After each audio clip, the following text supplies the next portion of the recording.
लूका रचित सुसमाचार। लूका ने यीशु के जीवन से जुड़े हुए कई आरंभिक आंखों देखे गवाहों से पूछताछ करने के बाद इस वृत्तांत की रचना की थी। कहानी यरूशलेम की पहाड़ियों में शुरू होती है, वह स्थान जहां एक दिन इजराइल के प्राचीन भविष्यवक्ताओं के कहे अनुसार स्वयं परमेश्वर आने वाले थे ताकि अपने राज्य को सारी पृथ्वी पर स्थापित कर सके। इस शहर में परमेश्वर का मंदिर है जो याजकों द्वारा संचालित था। इनमें जकरिया नामक एक याजक था जिसने मंदिर में काम करते समय एक ऐसा दर्शन देखा जिससे वह बुरी तरह से डर गया। एक स्वर्गदूत आया और उसने कहा कि उसे और उसकी पत्नी के एक पुत्र होगा। यह सब किस विषय में है? अब बताया गया था कि जकरिया और उसकी पत्नी बहुत बूढ़े थे, वे संतान उत्पन्न करने में असमर्थ थे। लूका यहाँ इजराइल के महान पुरखों अब्राहम और सारा के साथ समानांतर बना रहा था क्योंकि वे भी बहुत बूढ़े थे और उनके भी बच्चे पैदा नहीं हो सकते थे। फिर भी परमेश्वर ने उन्हें एक बेटा इसहाक दिया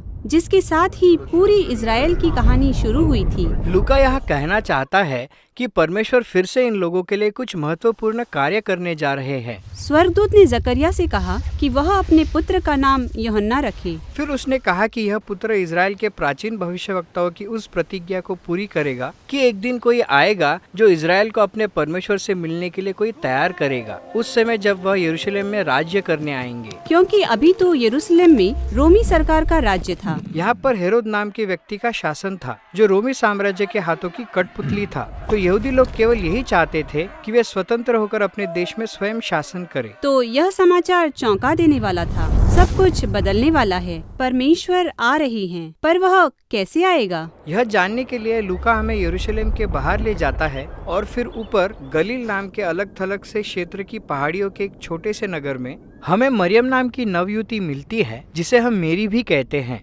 विवाह के लिए उसकी मंगनी हो चुकी थी। फिर एक स्वर्गदूत मरियम के सामने प्रकट होकर कहता है कि उसके एक पुत्र होगा और उसे उसका नाम यीशु रखना है जिसका इब्रानी भाषा में अर्थ है प्रभु बचाता है। वह दाऊद के समान राजा होगा जो परमेश्वर के लोगों पर सदा सर्वदा राज्य करेगा। तब मरियम पूछती है, अच्छा, पर यह कैसे होगा क्योंकि मैं तो अभी कुंवारी हूँ। उसे बताया गया कि वही पवित्र आत्मा जो उत्पत्ति अध्याय 1 में अंधकार में से ज्योति और जीवन लाया था, वही उसके गर्भ में जीवन उत्पन्न करेगा। मसीह के गर्भ में आने और जन्म लेने के माध्यम से परमेश्वर मानव जाति से अपने आप को बांधने वाले थे। तो मरियम जो एक अनजान सी जगह की अनाम सी लड़की थी, वह भावी राजा की माँ बनेगी। बिल्कुल, वास्तव में वह एक गीत गाती है कि कैसे उसकी सामाजिक दशा में हुआ यह उलटफेर एक और बहुत बड़े बदलाव की ओर इशारा कर रहा था। उसके बेटे के द्वारा परमेश्वर राजाओं को उनके सिंहासन से गिराएंगे और कंगालों और नम्र लोगों को ऊंचा उठाएंगे। वह संसार की सत्ता के पूरे ढांचे को उलट पुलट करने वाले हैं। तो जब मरियम गर्भवती थी तब उसे और उसके मंगेतर यूसुफ को बेतलेहम जाना पड़ा। सारे रोमी साम्राज्य में नए करों से संबंधित एक आज्ञा निकली थी, इसलिए सभी को अपने पूर्वजों के नगर में जाकर अपना पंजीकरण कराना था। बेतलेहम यात्रियों से भरा हुआ था। उन्हें किसी सराय में जगह नहीं मिली। उन्हें केवल एक जगह मिली जहाँ पशुओं को रखा जाता था। पास ही कुछ चरवाहे थे जो अपनी भेड़ बकरियों के झुंड के साथ थे। तब एक स्वर्गदूत प्रकट हुआ जिसे देख वे बहुत डर गए, लेकिन उन्हें तो आनंद मनाना था क्योंकि आज रात बेतलेहम में उद्धारकर्ता का जन्म हुआ है।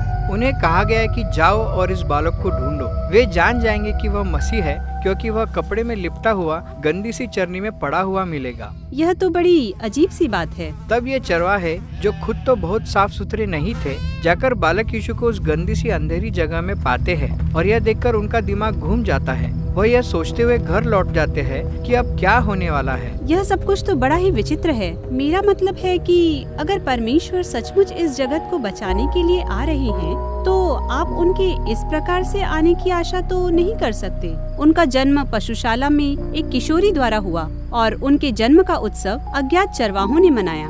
बिल्कुल, मेरा मतलब है कि लूका की कहानी में यह ध्यान देने वाली बात है कि अभी तक सब कुछ उल्टा है। वह दिखा रहा है कि परमेश्वर का राज्य कैसे पहले इन गंदे स्थानों और कंगालों के बीच में प्रकट हुआ, क्योंकि इस जगत को उलट देने के द्वारा यीशु यहाँ उद्धार लाने वाले हैं।